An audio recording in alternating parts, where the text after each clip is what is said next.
Now we can leave these shoes here and they would be amazing, but if you want to take an extra step and use some shoe polish for an extra shine, you can follow these next steps. Go ahead and grab yourself a brown or neutral shoe polish and a cotton cloth.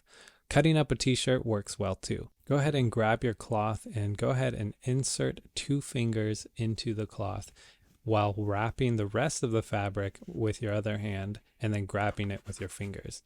Now you're ready to go.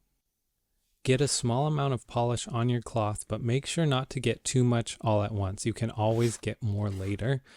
Then just begin evenly spreading it throughout the leather with light to medium pressure.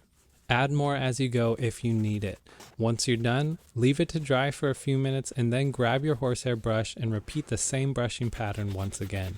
You'll notice how much more of a shine you'll obtain with a dedicated polish.